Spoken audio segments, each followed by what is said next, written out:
In December 2000, Mike Williams, a young father with a reputation for being remarkably responsible, set out for a morning of duck hunting on Lake Seminole and vanished.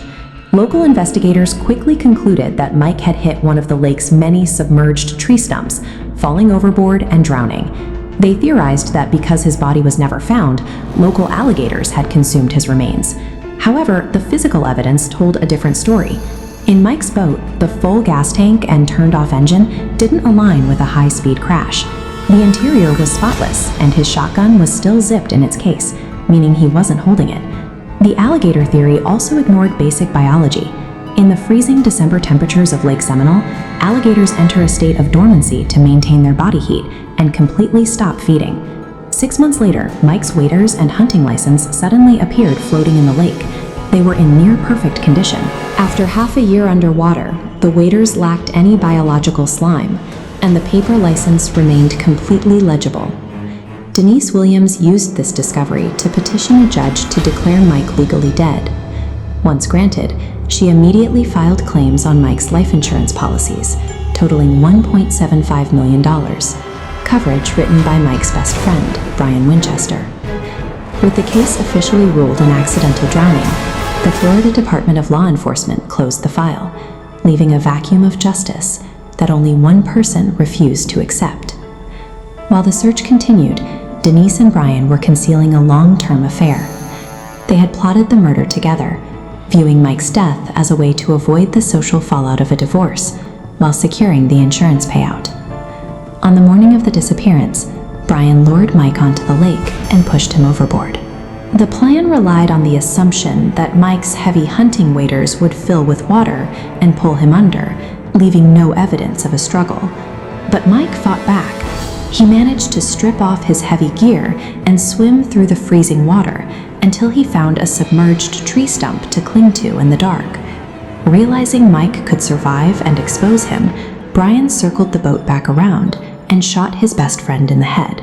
He then loaded the body into his truck and buried it in a secret location 5 miles from his own home. Brian and Denise assumed the lake had buried their secret along with the body. They moved on with their lives, confident the case would remain closed. But they failed to account for Mike's mother. Cheryl Williams refused to believe the drowning theory. She launched a massive public crusade, standing with homemade picket signs, putting up local billboards, and handing out missing person cards. Cheryl faced constant institutional resistance. Police dismissed her as a grieving mother who couldn't accept the truth, and Denise threatened that she would never see her granddaughter again if she continued her investigation. Cheryl responded by writing 2,600 letters, one every single day, to the Florida governor, demanding the state investigate her son's death as a homicide. She eventually discovered that the governor's office had been forwarding every single one of her letters, unopened, directly into a dead-end police file. Despite being ignored, Cheryl's relentless pressure eventually forced the FDLE to reopen the case in 2004. For the first time, investigators began scrutinizing Brian Winchester's role in the disappearance. This renewed scrutiny acted as a pressure cooker on the suspects. As law enforcement monitored their movements, the foundation of the killer's alliance began to fracture under the weight of their mutual suspicion. The relationship eventually collapsed. After years of marriage, Denise and Brian separated in 2012, leading to a bitter divorce proceeding 3 years later. In 2016, a paranoid Brian, convinced Denise would turn him in for her freedom, hid in her car and kidnapped her at gunpoint. Denise talked him down and promised her silence to escape the car. The moment she was free, she drove directly to the Leon County Sheriff's Office to report the armed kidnapping. With Brian facing a 30-year sentence for kidnapping, the state offered him a deal: total immunity for the murder in exchange for his full testimony.